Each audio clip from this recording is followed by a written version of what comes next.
Well, welcome to Christian Answers. This is Pastor Jeff Short with another video on applying a biblical Christian worldview to the culture. And this is, again, as I repeat over and over again, this is a form of discipleship because we're learning how to apply the Bible and the answers that God has given us to the questions that people ask in the world. So we have a lot of people, they're asking a lot of questions. We have the answers from God, so we should get those answers out. That's called the Great Commission. Go into the world, make disciples of Jesus Christ, teaching them all that He has commanded us to do and teach and learn. And so today we're going to be looking at Elon Musk. Elon Musk has been in the news recently because he recently purchased Twitter, huge communication platform. He's maybe the world's richest man, wealthiest man. If not, he's close second. And so he gets a lot of attention, a lot of press coverage on Elon Musk, whatever he says, whatever he thinks, whatever he does. He's the owner of Tesla Motors, the electric car, leading electric car business. He's also head of the SpaceX, which is sending men to the moon, testing rockets every other month, and eventually wants to go to Mars, and he has a vision for the universe. So he's got a lot on his plate, and a lot of people listen to what he has to say. He's very influential. You might call him one of these internet influencers. And he has been asked by an interview here the meaning of life. And so we're going to interact with what his answers are from a Christian perspective. We're going to see how he thinks and how God has answered these.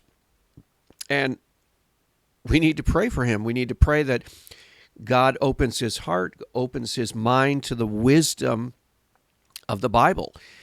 And he's going to be talking about asking the right questions. Well, the Bible is the book, the revelation from God that asks the right questions and answers the right questions.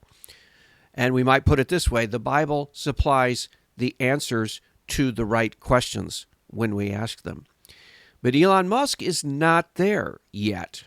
Hopefully someday, before the end of his life, preferably sooner rather than later, he encounters the reality and the truth of Jesus Christ. God is revealed in Christ. He learns of Christ and becomes a disciple of Christ. That is our hope and prayer. But in the meantime, we need to respond to some of his statements and questions and answers. So let's listen to this interview, and I will interact with it at certain places. I'll stop the video, and we'll talk about it. What's your mission in life? Why you do whatever you do? In terms of the motivations, I guess the sort of... Let me go back to the beginning here and catch that first part. What's your mission in life? Why you do whatever you do? In terms of the motivations, I guess the sort of kind of a long version of the explanation, but essentially, when I was a kid, I was wondering kind of what's the meaning of life? Like, why are we here? What's it all about? That's a great question. And I think that having him speak about this in his life, this time in his life when he was a kid, began to ask the important questions. What's it all about? What's the meaning of life? And this plays right into the Christian ministry and mission of the gospel. Because whenever we have someone asking those questions, we have a source of information and content to give them, to help them process that question. The problem is a lot of people in our world today are distracted from the deeper questions of why am I here? What is my purpose in life? What is the meaning of life? And so part of the challenge of evangelism and discipleship in the Christian church, in the Christian life, is to actually get people to ask the important questions. And so Elon Musk, at a very young age, he was saying, began to ask these questions. And I think most young people do start to ask these questions. But I think our school systems, especially the public school system, actually tries to suppress any kinds of asking of those questions. What is the meaning and purpose of life? What is my role? Why am I here? Where did I come from? Where am I going? Is there a God? Is there sin? Is there right? Is there wrong? Are values absolute, or are there things, everything relative? That's what we're being taught. The school system, it doesn't consciously, maybe, but in an indirect way, is teaching kids at pretty much all levels, from K to 12, that we don't know whether there's a God. We don't know whether there's absolute right and wrong. We don't know if there's a purpose and meaning of life.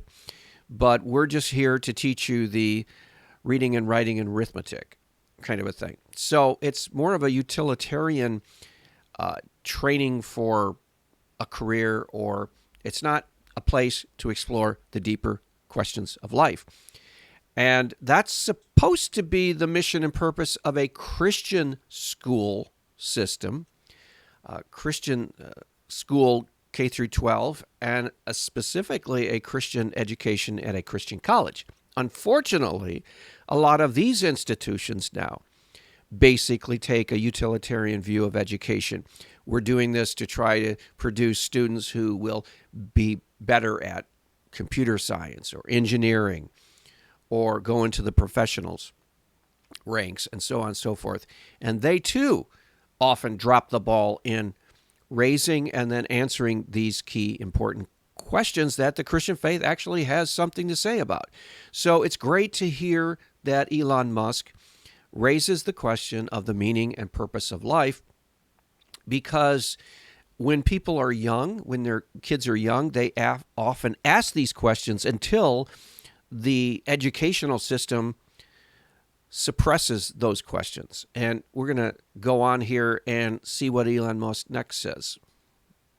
And I came to the conclusion that what really matters is trying to understand the right questions to ask. And okay, that is important in asking the question, what is the meaning and purpose in life? It's important to ask the right questions. But as we will see in some other video, and I won't play that video today, but he says that asking the right question is the meaning and purpose of life. That's what he's saying right here. And so that's not an answer to the question. So if you come up to a wise man, for example, the stereotypical wise man on a Tibetan mountainside, and you say, "Master, what is the meaning and purpose of life?" And if he tells you, the meaning and purpose of life is to ask the right questions. Well, yeah, exactly. That's an important thing. But, okay, what is the right question? I'm asking, what's the meaning and purpose of life? Not some meta vocabulary question about, well, asking the right question. Okay, that is a secondary thing, but it doesn't get to the point of my question. And so I've learned in other videos listening to Elon Musk, he has actually concluded that some ultimate metaphysical, theological, spiritual question about God is not the right question. And if you scratch your head and go, wait a minute, where did he get that? All you have to do is go to the writings of the atheist Richard Dawkins, who says this very clearly. He says, if you're asking what's the purpose of my life, what's the meaning of my life in ultimate terms, he will point blank say to people in his books and writings and lectures, that's the wrong question. In other words, he'll tell you that you're asking the wrong question if you ask what the meaning and purpose of life is ultimately. And basically his answer is there is no ultimate meaning and purpose to life. There are only these temporary earth or cosmos bound physical energy answers to the meaning and purpose of life. In other words, there's no ultimate meaning, there's no ultimate purpose for life. It's just whatever we make of it. Okay, that is a shallow, that is a superficial response to the question, what is the meaning and purpose of life? Christianity has a deeper, more meaningful answer, and that is the meaning and purpose of life is to know God and to do his will and be a fulfilled creature of the Creator, to get in harmony with God's will, to learn about God, to learn his will, and then fulfill our created purpose by doing his will. And it's all found in the Bible. So these people like Richard Dawkins are misleading people because they're forcing people not to ask the right questions. And unfortunately, I think Elon Musk bought into that. Let's see. The more that we can increase the scope and scale of human consciousness, the better we are able to ask these questions. And so I think that there's certain things that are necessary. That's kind of an esoteric answer. The question is, what is the meaning and purpose of life? And the conclusion is, well, we have to ask the right questions. And so anything that we can do to, he says, increase human consciousness will help us answer that question. Well, yeah, if we can better perceive reality, if we can better understand ourselves and understand our world, and most importantly, understand God, our Creator, then yeah, we will be able to know what his purpose for our lives is. And that's the key thing. In the Christian faith, we teach that the meaning and purpose of life is wrapped up in God. God is the only one who knows the ultimate questions, and only by him telling us the answers to the ultimate questions will we know the ultimate questions. And that's why revelation exists. That's why God spoke to the prophets. That's why the Old Testament and the preservation of these writings by the Jews was so important. And then, of course, when Christ came, Jesus Christ on the earth, 2,000 and some years ago, he opened up even more of the mind of God to us so we can understand things better. So you might put it in his words, Jesus increased our human consciousness of reality by explaining these spiritual truths that we cannot find on our own. Now, here's the problem with Elon Musk and Richard Dawkins and his kind that Musk bases his philosophy on. And that is, they limit our human knowledge to only things that science and secular learning can teach us. And so, unfortunately, if you're going to be confined and limited by only things that you can find through human learning and education and science and testing and research, if you're only going to go with that source of knowledge, then you will never find the ultimate meaning and purpose of life, because only through God's self-revelation can we know these deeper, larger questions. And so he can keep on talking in terms of, well, you have to ask the right questions. He can keep on searching for the right questions. But here's a hint. If you only limit your answers to human knowledge and what can be discovered, say, in a laboratory or through mathematics or through secular education, you'll never find the meaning and purpose of life, because all you'll get is a cold, impersonal energy and matter in this universe. And you'll end up in despair and depression because those sources will not lead you to the answer to the ultimate questions. Only through God's self-revelation can we find the true meaning and purpose of life.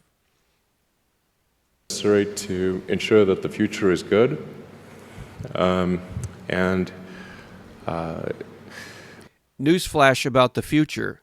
Ultimately, as far as human understanding, science, cosmology, physics, astrophysics, and those related fields, as far as they are concerned, the future is ultimately total cosmic, galactical, cold death. Entropy, the law of entropy. So the universe is headed for an ultimate cold, dark ending. No life, no energy, state of zero energy. And he knows that. He should know that. So I don't know what he's talking about. The future will be good. If you look to science and the scientific models out there, the sun will burn out and die and grow cold. The planet Earth will perish.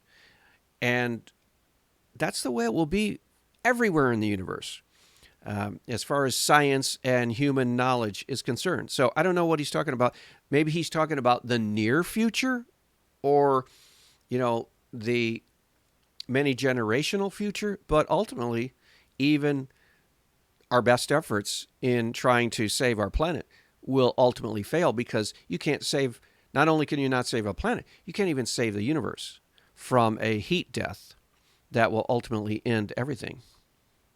some of those things are, in the long term, having long-term sustainable transport and sustainable energy generation. And Again, short-term solutions, relatively speaking. to be a spacefaring civilization, and for humanity to be out there among the stars and be a multiplanetary species. I think being a So he wants to make sure that we can get off of our planet here in case something goes wrong with our planet, so then we can jump to some other location and have humanity flourish on that other planet or some other craft in space, and that will save humanity. Well, it will a little while, but then again, ultimately, the universe will suffer a heat death. So long term, even those attempts are futile. So he's trying to come up with some kind of a hope, but if he goes far enough into the future, there is no hope on a human material energy level.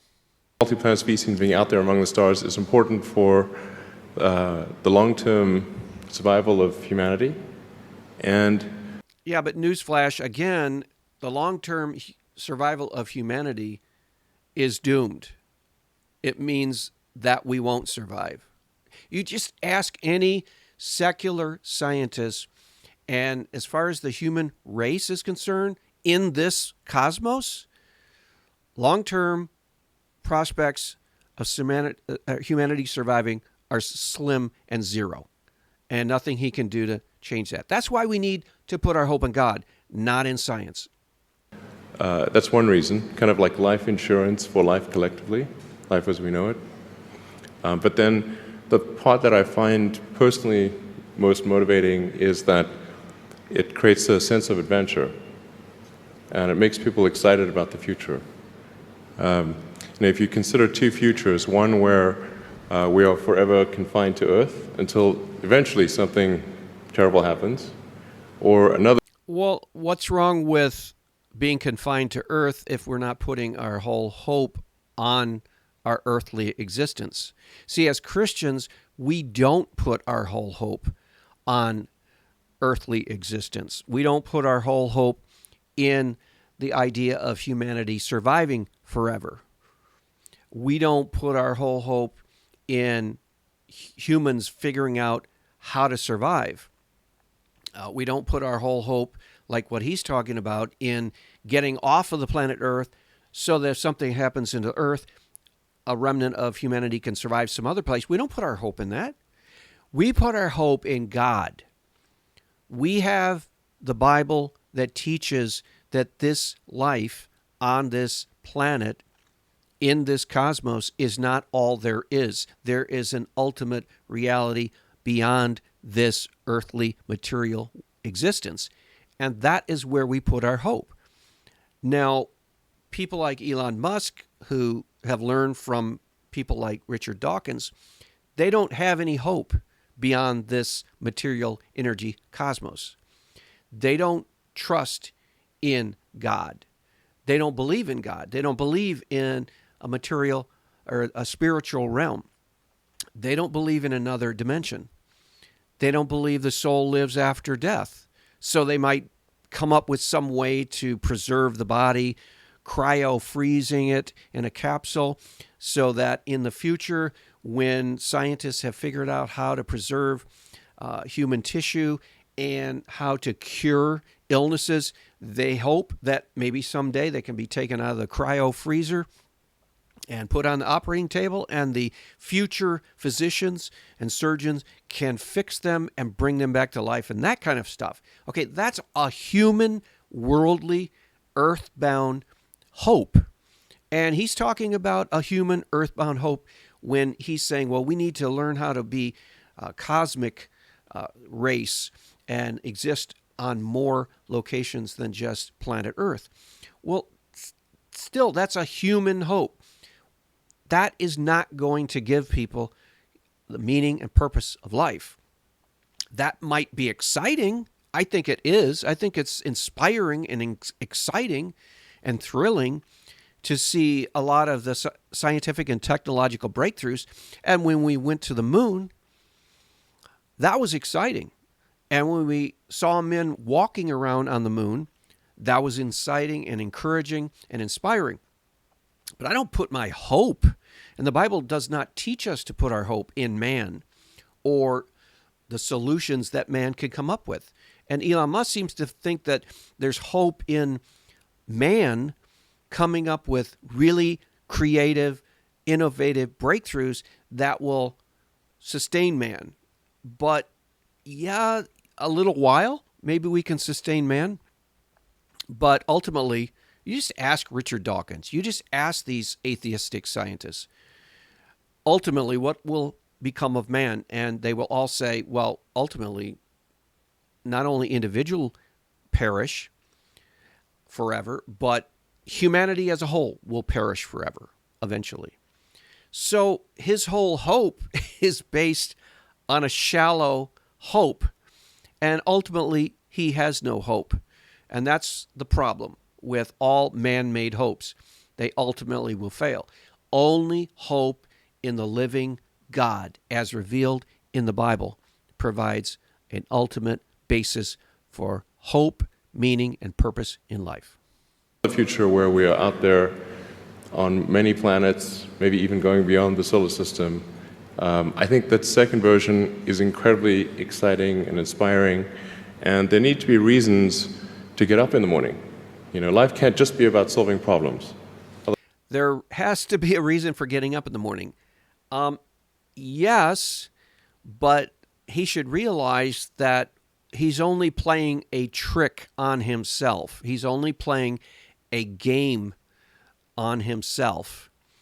And he's inviting others to play along with his little game, his little coping mechanism. And that is going beyond the planet Earth and venturing out into the solar system and sending spacecrafts into the cosmos. That's exciting, and that gets him up in the morning, and that's inspiring to him. But what if somebody comes along and says, well, wait a minute, Elon, it's all for nothing anyway in the long term. Everything goes to hell in a handbasket at some point. Well, the Bible even teaches that. It talks about in the New Testament that the sky and the planets and the stars and the heavenly bodies up there will all eventually either explode or burn with a great roar. It'll all be destroyed. our universe as we know it, as we look out and observe through telescopes and all of the other instruments we have, all of it will be a dead, cold, lifeless, material energy existence. And he knows that, but he's tricking himself, and he's asking others to join him in tricking themselves as a coping mechanism to get him up in the morning to say, hey, we can save humanity. Well, you can only save humanity for a little while, because according to this world and according to this universe, we're done. We're toast. So you got to have something better than that. And Christians do. They have the living God as revealed in the Bible, and we can know him through faith in Jesus Christ. This is the whole solution to the meaning and purpose of life. And we need to encourage Elon Musk and others like him to take seriously what is written in the Bible. Don't write it off. Yeah, children in Sunday school learn it, but that doesn't mean it's simplistic. It's satisfying. It provides real answers. And if he would take the Bible as seriously as he does some of these plans that he has for getting off of the planet Earth and visiting Mars and all these, if he would take the Bible as seriously, he would find the real true meaning and purpose of life. Otherwise, what's the point? It's got to be things that people find inspiring and make life worth living.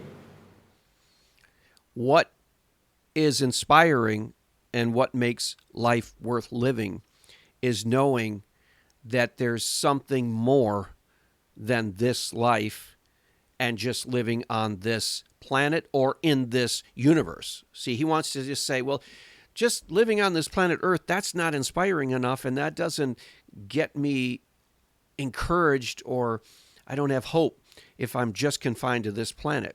So he says we need to move beyond this planet, and that will give us hope. That will give us encouragement and inspiration. But again, just moving from one planet to another, that doesn't really solve anything, because you're back to the same problem. What's the point and purpose and meaning of everything? My whole life, the whole universe, humanity. What's the point and purpose of all of it? What is there some cosmic plan beyond it all that actually is the real meaning of it all? And the Bible says, yes, it's God's plan and purpose that people live on a planet in the middle of a cosmos that is made up of material energy. And there is more to life than the material energy. There is a spiritual reality. There's eternal life, and that we need to come to know God before it's too late so that we can participate in the next life. Well, interesting questions, interesting conversations. I hope this has been thought-provoking to you. We'll see you back next week. God bless.